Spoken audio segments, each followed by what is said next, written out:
जय हिंद, नमस्कार दोस्तों। मैं सुनील राव स्वागत करता हूं आपके अपने YouTube channel A to Z forum में। दोस्तों, आज की इस वीडियो में हम बात करने वाले हैं आरपी कांस्टेबल भर्ती 2024 के बारे में। आपकी एग्जाम डेट अभी फाइनल आ चुकी है, ठीक है। 2 मार्च से आपके एग्जाम शुरू है। एग्जाम से पहले दोस्तों एक टारगेट आपका क्या रहा, आपका इन दिनों के अंदर की इतना हमारा स्कोर बन रहा था, जो मॉक टेस्ट हम लगा रहे थे, ठीक है। तो मॉक टेस्ट के आधार पे आपको मैं जो सेफ स्कोर बताने वाला हूं, अगर आपका उतना सेफ स्कोर बन रहा था, ठीक है, क्योंकि अभी लास्ट दिनों के अंदर एकदम से पूरा प्रेशर के साथ आप नहीं पढ़ सकते, ना ही अब ज्यादा मॉक टेस्ट लगा सकते हो। मॉक टेस्ट लगा सकते हो लेकिन उतना प्रेशर से नहीं लगा सकते। इन दिनों में आपका जितना भी स्कोर बना है, अगर आपका वो जो आपको बताऊंगा इतना बन रहा था, तो आप बिल्कुल बिल्कुल सेफ है। इसका मतलब क्या होगा? इसका मतलब ये नहीं होगा कि एग्जाम के अंदर भी इतना बनेगा, ठीक है। तो एग्जाम का अलग है। आपका अगर इतना स्कोर बनना है तो इसका मतलब आपकी तैयारी बहुत अच्छी है। अगर आपका एग्जाम हार्ड आता है चाहे इजी आता है, तो आप दोस्तों अटकोगे नहीं। ये मतलब है कि इतना आपका स्कोर बन रहा तो आप बिल्कुल सेफ रहोगे, ठीक है। अभी आपको मैं कट्टो भी बता दूंगा, यानी कि सेफ स्कोर, कट्टो नहीं है, सेफ स्कोर बता दूंगा, general, OBC, SC, ST, EWS और आपका मेल और फीमेल दोनों का भी, ठीक है। इसके साथ एग्जाम से पहले ये बता दूंगा, इतने पे आपका सिलेक्शन हो जाएगा।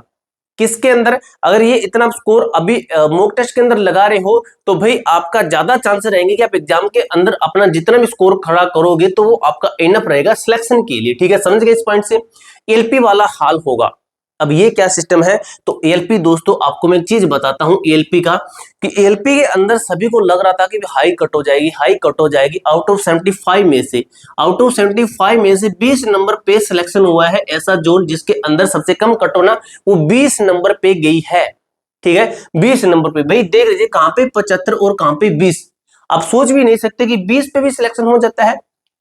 तो आप खुद देख लीजिए, इतने पे इनका सिलेक्शन हुआ है, तो इसका क्या काम था? तो इसका कहीं ना कहीं 1/3 वाली जो नेगेटिव मार्किंग है, ठीक है, 1/3 वाली जो नेगेटिव मार्किंग कहीं ना कहीं बच्चों को बहुत ज्यादा नुकसान देती है। एग्जाम्पल के लिए आपको मैं बता दूं, आरपीएफएसआई का, आरपीएफएसआई के अंदर मैंने देखा कि बच्चे है ना भाई 30 तक क्वेश्चन गलत करके आ रहे थे, 30 तक, यानी कि 20 प्लस और 30 तक इतने क्वेश्चन गलत करके आ रहे थे। अब दोस्तों जो बंदा 120 में से 30 गलत करके आ रहा है, यानी कि 90 उसने अटेम्प्ट किए, ठीक है, 30 गलत करके आ रहा है तो 90 उसके सही। अब ये 30 जो गलत थे इसके भी तो माइनस लगेंगे, यानी कि 1/3 लगा दीजिए, कितना 10, तो ये 10 और माइनस होंगे। Then total all over 40 marks का इसको नुकसान हुआ। किसके कारण से? 1/3 की नेगेटिव मार्किंग है, इसके कारण से। यहाँ पे मैं आपको एक पॉइंट कहना चाहता हूं कि जो आपका क्वेश्चन आपको लगता है कि मेरा होना चाहिए सही, यानी कि मेरा सही है एकदम से, तो उसी क्वेश्चन के साथ पंगा लेना। अदरवाइज दोस्तों आप ये मत सोचना कि भाई 120 क्वेश्चन है, इसमें से मैं सिर्फ 80 तक ही पहुंचा हूं, भाई मेरा सिलेक्शन नहीं होगा। तो ये मन से निकाल देना। क्या पता आपका एग्जाम बहुत हार्ड आया है और आपकी शिफ्ट को नॉर्मलाइजेशन अच्छी खासी मिले, क्या पता बाद वाले भी एग्जाम वाले बच्चे भी 80 तक थे। कहीं आप ये सोच कर कि मेरा 80 बनना, आप कहीं कर दो 100, और जिससे आपके 20 क्वेश्चन भी गलत हो और 20 की नेगेटिव मार्किंग लगा के आपका 80 से भी नीचे चला जाए और आप सिलेक्शन से रह सको। ऑल ओवर कहने का मतलब जो क्वेश्चन आपको आता है उसी को ही करना, क्योंकि जो 1/3 की नेगेटिव मार्किंग है ना भाई, ये काफी ज्यादा नुकसान देगी। एसएससी के अंदर भी 1/4 की नेगेटिव मार्किंग है, तो इसकी 1/3 की जो नेगेटिव मार्किंग बहुत ज्यादा नुकसान देने वाले। आपको मैं क्लियर करूं, उस क्वेश्चन के अंदर पंगा लेना जिसके अंदर आपको लगता है कि मेरा ये 50-50 है।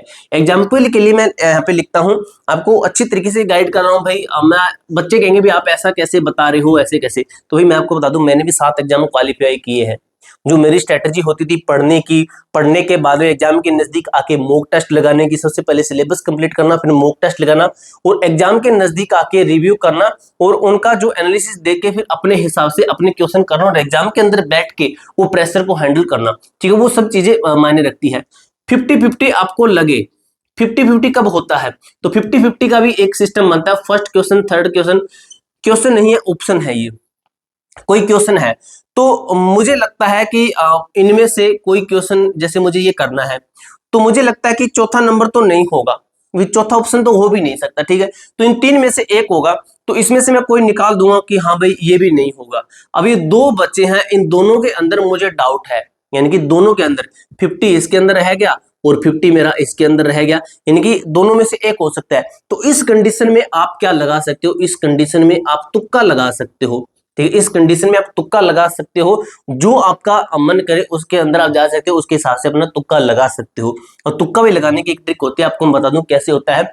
आप पिछले जितने भी क्वेश्चन देखिए उनके अंदर अगर ज्यादा बी पर ज्यादा टिक हुए हैं, जितने अगर पीछे वाले जितने क्वेश्चन देखो अगर बी पर ज्यादा टिक, आपको लगता है बी वाले ज्यादा ऑप्शन ठीक है, तो सी वाले के साथ में जाना।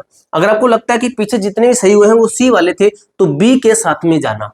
ठीक है, ये तुक्का लगाने का एक ट्रिक होता है कि इस तरीके से आपका 90% ये तुक्के वाला क्वेश्चन सही होगा इस ट्रिक से। ठीक है, तो इस तरीके से आप करना। अब दोस्तों मैं आपको बताता हूं कि पीएसटी भी आपका सिलेक्शन देगा। ठीक है, सबसे पहले जो आपका एग्जाम क्वालिफाइंग होगा ना, एग्जाम आपने क्वालिफाई कर दिया, उसके बाद में पीएसटी भाई आपका फाइनल सिलेक्शन देगा।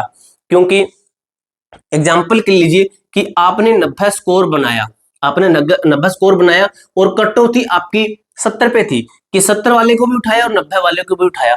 जब आपका पीएचडी हो रहा है, पीएचडी हो रहा है, तो क्या ये 90 वाला इसके सर पे लिखा जाएगा कि 90 है इसके नंबर? तो ऐसा नहीं है, यहाँ पे भी ये सेम है, सेम है, और 70 वाला भी सेम है। ठीक है, बात ये रहेगी यहाँ इन दोनों में से फिजिकल कौन क्वालिफाई करेगा वो भी आगे जाएगा। यानी कि अगर आप एग्जाम के अंदर कितना भी स्कोर खड़ा कर लो, लेकिन आपका फिजिकल के अंदर आप सभी इक्वल बंदे हो, फिजिकल के अंदर कोई ये नहीं दिखेगा इसका हाई स्कोर है तो इसका फिजिकल क्वालिफाई हो जाए। ज्यादा भीड़ होने की वजह से आपको 3 चांस ही देंगे, चौथा चांस देने के बहुत कम चांसेस है लॉन्ग जंप हाई जंप इनके अंदर। ठीक है, तो आपका फिजिकल काफी हार्ड लेंगे, ये बहुत ज्यादा हार्ड लेंगे, पहले ही मैं क्लियर कर रहा हूं।